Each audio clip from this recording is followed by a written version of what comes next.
Hi everybody, welcome to the video. Yesterday's video was myself talking about what I thought was a fair max level for each and every game.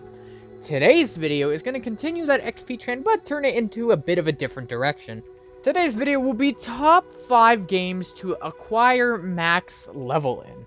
The criteria for this video comes down to 3 things. 1. How fun it is to get the XP.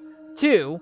How easy and seamless it is. And 3. How much of it we're earning. So in essence, quantity, quality, and simplicity. Let's begin.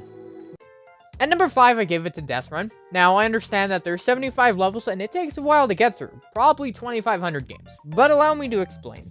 Despite the sheer length of Death Run's journey to 75, what it does have going for it is the seamlessness of doing it. It doesn't matter if you place 1st or 15th at every race because you will always get the same amount of XP from your checkpoints and finishing.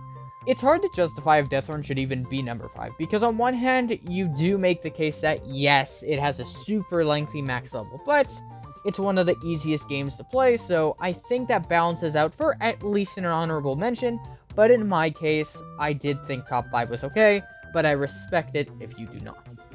At number 4, as delusional as I may seem, I think Capture the Flag is reasonable to put here. It's not quite as lengthy as Death Run, and the fun is still here, but it's the seamlessness of it that does take a hit. However, I do think the overall journey here is a bit better, technically speaking. Capture the Flag's XP can either be your absolute best friend or your biggest nightmare. And that's because it takes the concept of your XP representing how good or bad you did and cranks it up to 11. I know the whole you play good, you get good XP, you play bad, you get bad XP sentiment is quite obvious, but it's just amplified here. Winning is the absolute primary source of XP here. Flag captures are great, but winning will always make the difference between a little bit and a lot. So keep that in mind. Assemble a group of people who are good at the game and just go haywire and you will watch the XP come in like it's a lottery. Number 3, the bronze medal, goes to Gravity. And I understand that's quite a pick. Hear me out. Gravity's XP is rough if you don't know what you're doing, and suddenly the second coming of Jesus once you actually become good. Once you understand the maps enough to come top 3 9 out of 10 times in a row, or complete maps on your first, hopefully by second attempt, you will notice your XP bar going up pretty quickly compared to what it was before. Gravity is actually quite by the books. In order to become better at the game, you have to experience and learn the layouts of the maps. In essence, you gotta experience the game to get the good experience points. A little poetic, isn't it? At number 2, taking the silver medal, we have Hide and Seek. Now, I'm well aware that, yes, Hide and Seek is not particularly eventful, it's not the most fun, and it can be very easy at times, or you could have seekers that are a little bit too good and you kind of raise an eyebrow. But with that aside, let's be honest here, the quantity of XP is unrivaled.